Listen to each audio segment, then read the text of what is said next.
And we're back after a brief break. You're watching South Texas Crossfire with your host, Attorney Joe Flores. And we're right here on KTMB with the Lopez family, last owned station by families. No corporations here, nothing wrong with corporations. They sponsor the Lopez Broadcasting family. But this family has really supported the community and our efforts to bring out the awareness of issues for the Latino audience and beyond. So we're here and we have a very special guest, a good friend of the community, and also now your judge, and that is JP1, Precinct 1, Joe Benavides, his honor. Judge, how are you today? Thank you for being here. We're good, Mr. Flores. Well, thank you so much, because we know school is coming up. I hate to date my programs, but this is very, very important, ladies and gentlemen out there, because this is a year-round subject, and it's about truancy and bullying. And we're going to be talking about that with the judge. Thank you so much for coming out. You're welcome. Now, your ethics command that you cannot be sponsoring or telling anything about any, but general principles. How prevalent is truancy out there right now? Kids skipping school. What are you seeing? You're in the front lines. Absolutely. We have a big problem with truancy, but we have certain programs we utilize in the courtroom that try to, assist the parents in making definitely sure they're accountable to their student, to their kids, their child, and also to the school. Well, now look, you make some hard decisions. There was one case that was highly publicized. I know you can't comment on cases, but I want you to comment on the need for it.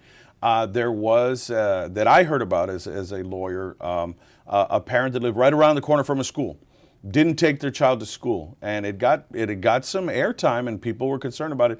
They didn't have all the facts, and I know you can't comment, but a mother was right around the corner, wouldn't take her child to school. You finally had to take action, made a hard decision, and had her picked up. And after that, everybody else fell in line, Your Honor. Okay, so in other words, general principle speaking, parents are responsible for their kids. If they don't take them to school, what are the consequences? There's quite a few consequences, but then what I use is a leverage of programs that we utilize in the courtroom, and we got the at-risk programs that deal with Dr. Elevitz, the turnaround projects, but there's a lot of money that's needed within the courtroom to run these programs, and I think a lot of grants are being denied now and or not.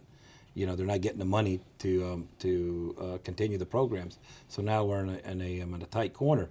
But what I would like to say is that I don't want to be mentioning names and or cases like you said. Absolutely. But I do want to say that I do the best that I can to go out, to reach out to the elementary schools, to the middle schools, and to let the parents know and the administrators that the laws of truancy and bullying is not going to be tolerated in my jurisdiction, in my courtroom.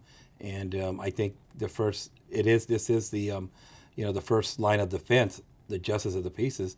But then, I just hope that what I do with my involvement in the community, within the schools, that the parents understand the consequences of not being accountable to their students. Absolutely. To their children. Absolutely. And truancy begets what? I mean, when they don't go to school, what are you seeing the consequences happening? A lot of it's fines, community service, sent to certain programs, but and I have changed the whole system within my courtroom. I have the kids show up every Friday for to report back to the courtroom and make definitely sure they're following the court order that I judge on them, the judgment I put on them, the court order, that they come every Friday and tell me exactly they are doing a community service, they are attending school, and they're doing what they're supposed to be doing. Well, and that is part of the equation where the parents are involved, the child is accountable, and learning that it's not just on the parent, it's not just on the school, but it's on them to get to school on time. Absolutely. And to be self-motivated people. Yes, and I think a lot of the at my level, JPs, or I think more involved by going to the schools, being involved in organizations that deal with the parents. I think the more I put myself out there and explain to them the statutes of the state of Texas, that they understand it very clearly, that they have to be accountable to their kids. And you had some big shoes to fill, Judge Joe Gonzalez had those programs, your predecessor. and those in place, the traps and other programs that were in place. So talk a little bit about, and I'd really like to ask you now, the truancy issues. What have you seen through your programs that you're instituting and the accountability, them checking in every Friday? What results, real results, are happening with parents and children and the schools? Well, I'm a very fair, impartial judge, and as long as they're accountable to what I court order the students to and the parents as the contributing to a child, they have fulfilled exactly what I tell them to do. And what's so amazing is that it makes me feel good that when a child comes up to me that's 16, 17 years old and tells me, Judge, I received my GED certificate and or I received my high school diploma, I know for a fact that there was success in what the programs I issued these kids. It's a lot, Joe. We have a problem. The dropout rate right now is at about 25%. Oh, wow. So that's big. That's enormous. I have the largest jurisdiction within my precinct that deals with the with schools that we need to just get more involved in. Schools from the western areas of Nueces. Absolutely. And so you're looking at Evans Elementary School. You're looking at T.G. Allen, Roshaw, Evans, Travis. Those are my schools that I have And to be that was accountable your to. school. You went to T.G. Allen. I did go to T.G. Allen, and then I have also the middle schools in my jurisdiction, which is Driscoll, Cunningham, Martin. So, I just need to be, I do the best that I can to be in contact with the parents and the school system. And the school's doing a good job as much as they can, but every scenario is different. So it's a day-by-day, case-by-case scenario for every child and parent. The big issue also, not just the truancy and the dropout that we all know is big, is bullying in schools, and not just the bullying, the traditional that we were aware of when we were coming up, but now there's cyberbullying. Girls bully in different ways than boys. What message are you bringing out to the schools on bullying? Well, the thing is that I'm telling schools, the parents and the children to stay off Facebook. Social media is a big impact in my courtroom because I'll ask them who started the bullying, and you always know that they come out with Facebook. So it's comments made through Facebook that they bring it on to the campus, and that's where you get your bullying from. Social media it's a great impact on this bullying stuff, and I speak on behalf of bullying because I was bullied when I was a child attending the elementary schools here in Corpus, and we need to understand that it takes the parents and the administrators of the school system to make definitely sure that we stop this bullying and make sure the kids know the consequences on if they are a bully and if they are not a bully. I tell them, my presentations, I tell these kids, you're the hero. If you go and tell one of the, a professional, a staff administrator that you're being bullied or someone is being bullied, then I consider you a hero because maybe or probably you saved a life. Because there's so much bullying going on around here. It's really, if you've seen the tapes and films of these bullying, it's really, really, really a sad picture of, kids being beaten to. It's led to suicide. Exactly. The texting, Absolutely. the cyber world, I think, and I tell the kids, the strongest person is the one that turns around and walks away. That's the hero. The one that, and reports it to the school teachers, to the police. Those are the heroes. To turn around, the bigger person turns around and walks away from someone that's trying to instigate some type of bullying confrontation. And from a law and order standpoint, what are the consequences for somebody who is found guilty of bullying or found Joe, that you they're as an attorney accountable? know there's certain things that I could do as a judge, and there's fines, community service, putting these young kids into certain programs. And some of these kids that are bullies actually face tremendous abuse at home. Yes. And the only way they know how to deal with their anger is physical violence and things that they're finding out at home. So what sort of programs, not just punitive, but also to turn these kids around where they're Yes. not a lifelong bully? There's outside entities, organizations that assist on counseling, on trying to Dr. Elevitz? Dr. Elvis. Well, not only Dr. Elvis, you have quite a few of them. CPS, family counseling. There's quite a few of them I use. I have 7, 8 different programs that I utilize depending on the scenario. And then I will assign them to that one program. And they're good programs. But like I said, the funding is getting tougher and tougher to get for these programs. So it's a challenge.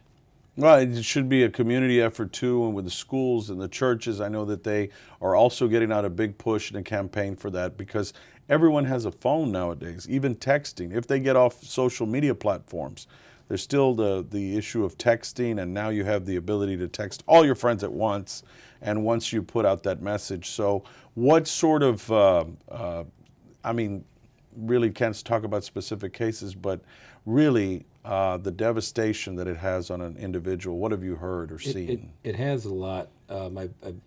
It's very technical because, like you said, I can't speak about the cases because once I form and speak to you about a case, someone's going to identify it. So sure, absolutely. There's programs we use out there, and I utilize them to the fullest effect. And I do have some that come back and they're successful.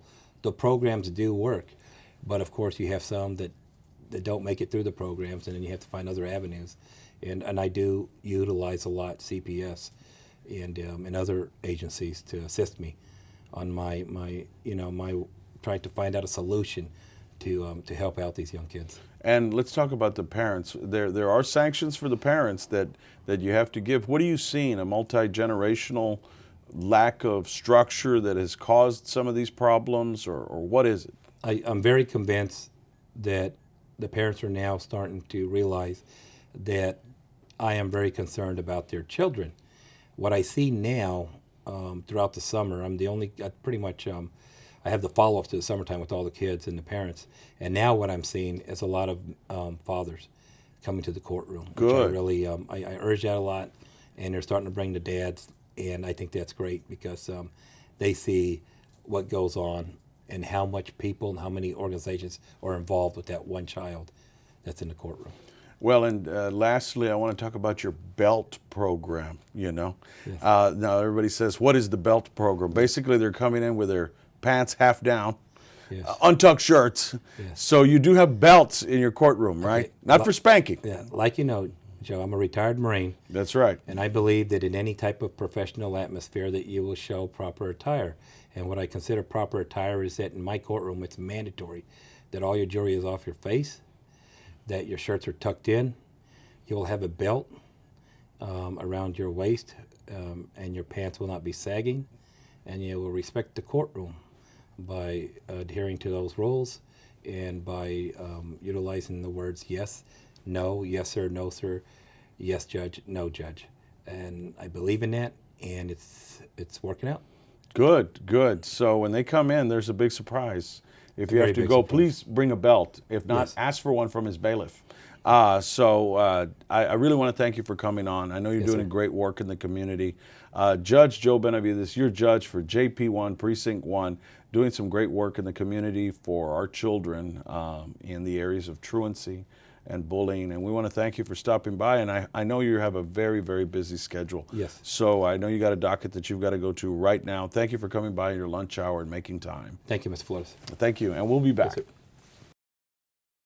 Have you or a loved one suffered a stroke, heart attack, unexplained low blood pressure, or death during dialysis? The FDA has issued warnings and recalled the product Granuflo and Naturalite used in dialysis. At least one national company failed to warn the public that over 900 people had suffered cardiac arrest or death. A condition called metabolic alkalosis developed, which may have caused the harm. Call the law offices of Joe Flores today. With a combined 25 years of experience in the medical field and as a trial lawyer, Joe Flores can help. Call now. Hi, this is attorney and board certified nurse practitioner Joe Flores on behalf of Vasquez Flores Home Health. Nursing homes have their place, but having care in your own home is very important. Call today for more information. Backed by over 20 years of experience, registered nurse Priscilla Vasquez can answer your questions about home care. Call 881-9922. That's 881-9922 today.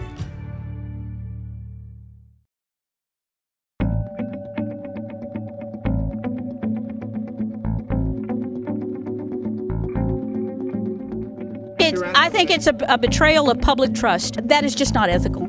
I left the Democratic Party because of her. The reason is because you're taking Republican money. The money of those people that pay me as a consultant. What are you taking? What did you take in Crosstown? Took money. I saw it and I saw them pay you checks.